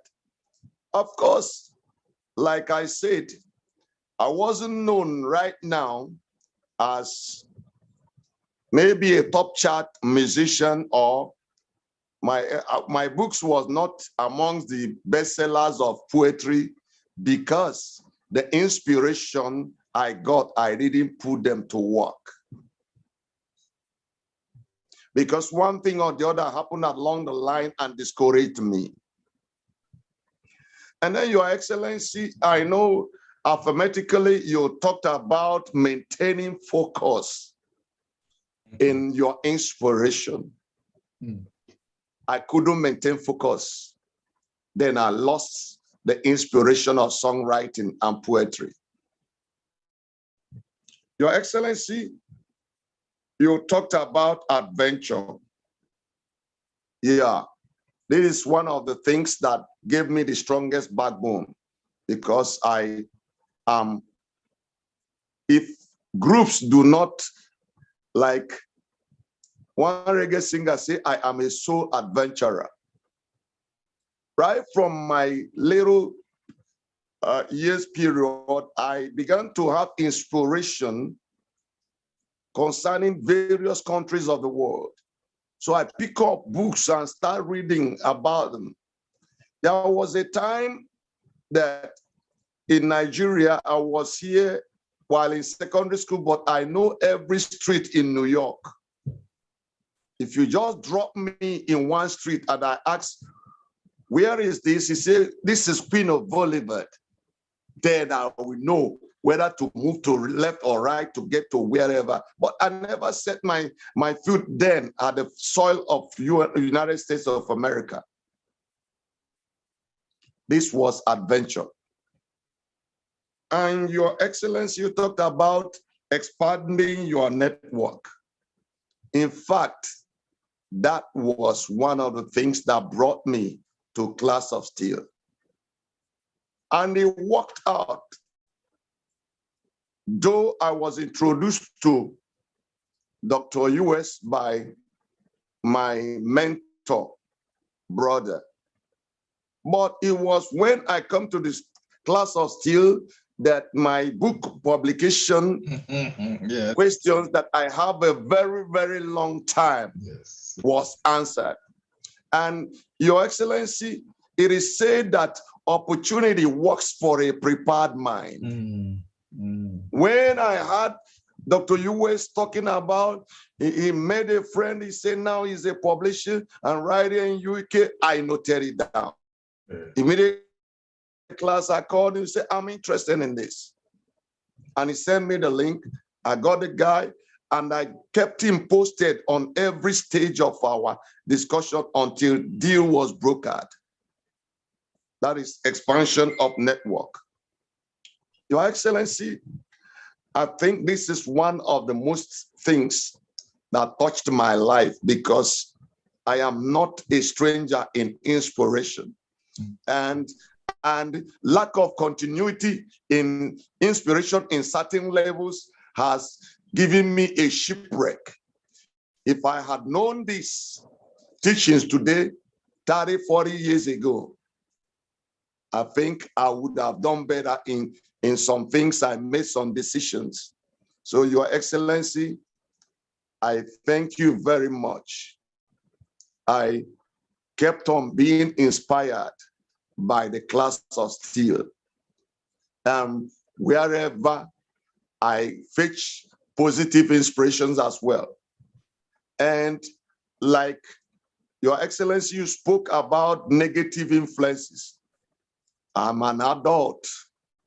I have walked around and I've been around, that I know how to choose my friends, choose what I watch and what I listen to. I am still your own. Dr. Charles Onyechi, Enugu, Nigeria. Thank you, Your Excellency. Thank you very much, Dr. Charles. You've said it up, Professor. I now respectfully hand back over to Dr. Steele. You do the roundup and ask Lady Steele, Jenny Steele, to say her thoughts as well. I respectfully hand back over to you, Dr. Steele. Thanks. Thank you so very much. The reason why I asked Her Excellency First Lady to speak first is because I knew she wasn't going to be available at the end. So that's why I actually pounced on her to jump in first this evening. But I want to thank all of you for a lively discussion this evening and your thoughts that you've shared with each other and myself, your thoughts that you've shared with each other and myself. Remember, we're each other's guide and mentor and friend and supporter.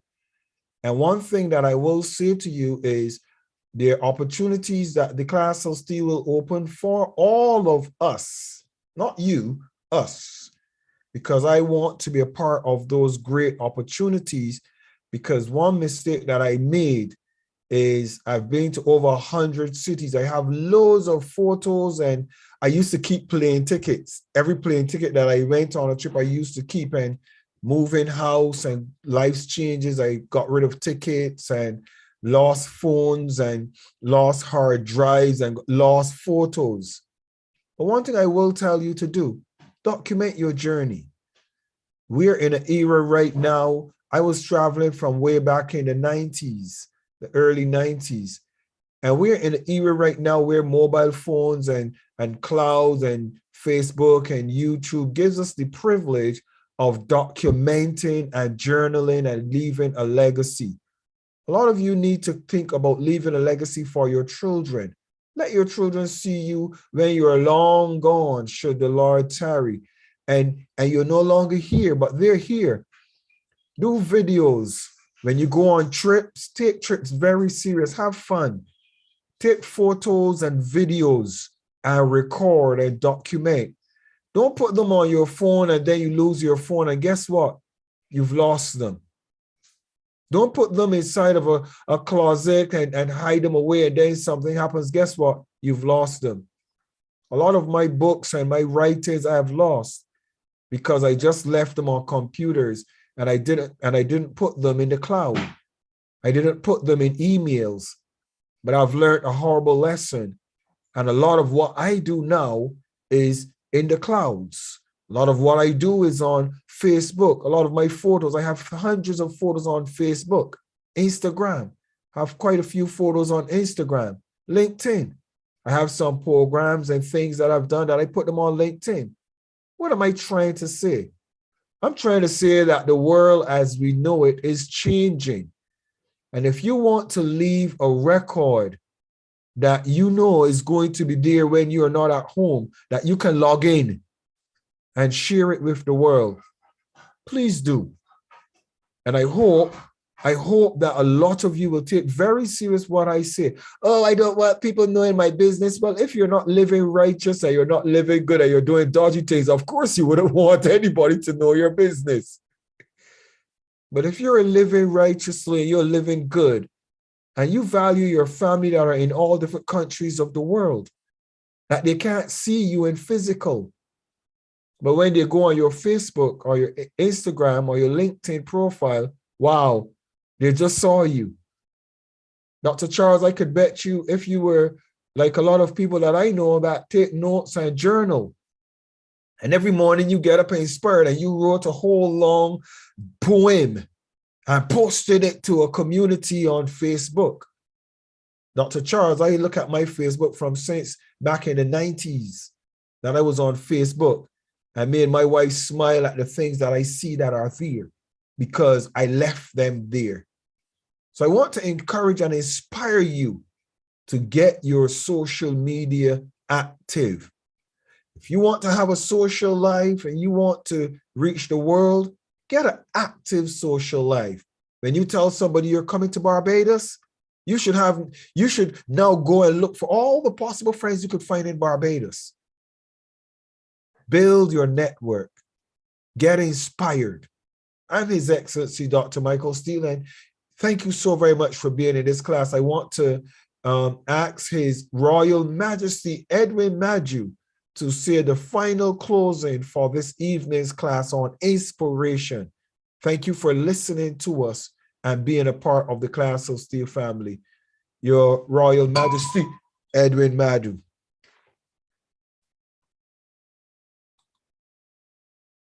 Your Majesty, are you there? Her Majesty had a long day, and I hope he hasn't fallen to sleep. So with that being said, I think it is on me to close this evening's class. I'm His Excellency Dr. Michael Steele. Thank you so very much for being here. Those of you in my LinkedIn and our Facebook and our YouTube family, thank you so very much. Like and subscribe and hit the notification so you'll know when the next video is coming. I want to thank Zoom Technologies for allowing us this privilege to be here on this platform, even though I pay for my account. But it's not hard to say thank you, Zoom, for giving us this technology that reaches across the globe. Good night and God bless everybody. See you guys on Friday. Bye for now. Good night, sir. Good night, everybody.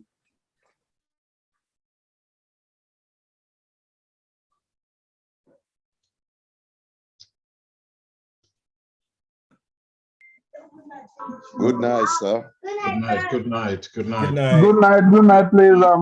Good night. Your Majesty, I was calling on you to close. What happened? Good night. No. I went upstairs. I just came down. I was saying, oh, my phone is very far from me. I thought you fell asleep, Your Majesty. No. Your Majesty, please close the class now that you are here. Close the class this evening for us, Your Majesty, because the class is closed, but I can't dishonor you in knowing that you're here because I said you must have fallen asleep. So please, Your Majesty, we're still live. Close the class for us. Doctor, Your Excellency, please accept my apologies. I just stepped upstairs to do something. Well, to all deserved, honored excellencies in the house, it's a pleasant evening, and with all our contributions from the mentor, I can say that I'm highly inspired, and I encourage all of us to please be punctual on Friday for another inspiring mentorship. God bless. Thank you. Thank you so very much, Your Royal Majesty. Good night, everybody, and God bless.